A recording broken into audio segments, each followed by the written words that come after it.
آج 7ویں برسی ہے شہدائے ماڈل ٹاؤن کی۔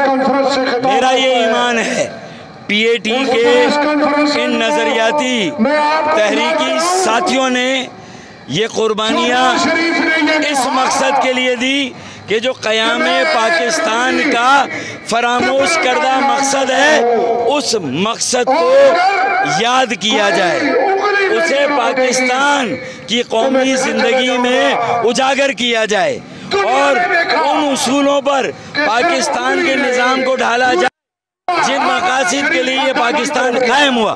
20 لاکھ جانوں کا نذرانہ پاکستان بنانے کے لیے ہمارے آباء و اجداد نے دیا۔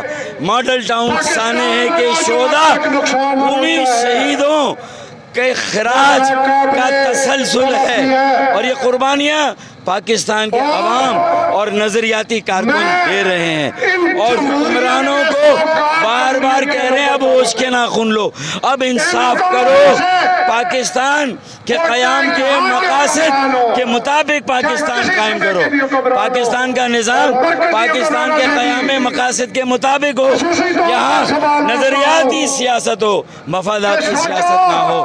اور ایسی قربانیاں ہم دیتے رہیں گے۔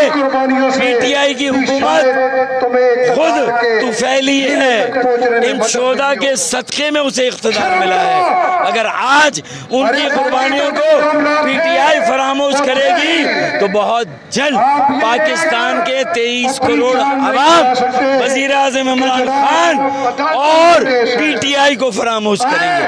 پی ٹی آئی کی ذمہ داری ہے، پنجاب میں ان کی حکومت ہے اور پنجاب کی حکومت اور عمران خان کو انصاف دینا ہے۔ اگر وہ نہیں دیں گے تو پھر تحریک انصاف نہیں، تحریک منافقت نام رکھ دیں، تحریک انصاف نہیں، تحریک منافقت نام رکھ دیں۔ اگر ماڈل ٹاؤن کے شہداء کے لہو کے ساتھ انصاف نہ ہوا تو پھر تحریک انصاف اپنا نام بدلنے میں مطالبہ کرتا ہوں۔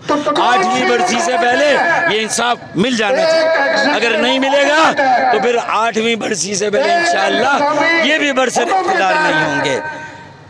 نہ سر جھکا کے جیے ہم اور نہ منہ چھپا کے جیے، ستمگروں کی نظر سے نظر ملا کے جیے۔ اب اگر ایک رات کم جیے تو کم ہی صحیح، یہی بہت ہے کہ ہم مشعلیں جلا کے جیے۔ پاکستان زندہ باد۔